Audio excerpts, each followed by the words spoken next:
ভাঙড় বিধানসভার অন্তর্গত চালতাবেড়িয়া অঞ্চলে খবর পাচ্ছি তৃণমূলের পার্টি অফিসে আগুন লাগিয়েছে। তৃণমূলের নেতা শওকত মোল্লা সাহেব আমাদের আইএসএফ এর নামে অর্থাৎ আমাদের নামে দোষ দিচ্ছে। এটা তো পুরাতন গল্প, এই ধরনের গল্প উনি অনেক আগে করে নিয়েছেন।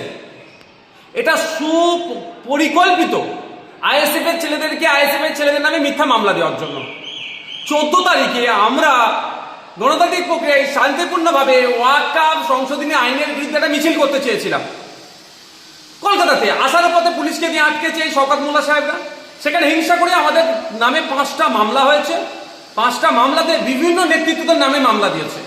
এখন দেখছে আরো বাসকি কার নামে দেওয়া যেতে পারে, সেই জন্য আমাদের দেখবেন এই এফআইআর করতে যদি করে অভিযোগ দেয় আইএসএফ এর ছেলেদের নামে ওকে।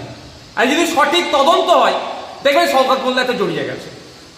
তৃণমূল কংগ্রেসের আমি দায়িত্ব নিয়ে বলছি, যদি সঠিক তদন্ত হয় তৃণমূল কংগ্রেস আগুন লাগিয়ে আইএসএফ এর নামে দোষ দিচ্ছে।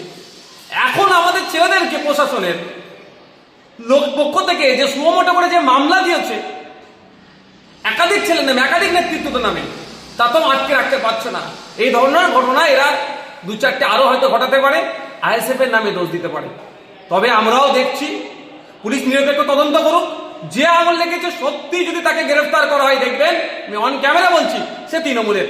এবার তাকে কে আগুন লাগাতে বলেছে তৃণমূলের বড় নেতারও নাম চলে আসবে যদি সঠিক তদন্ত হয়।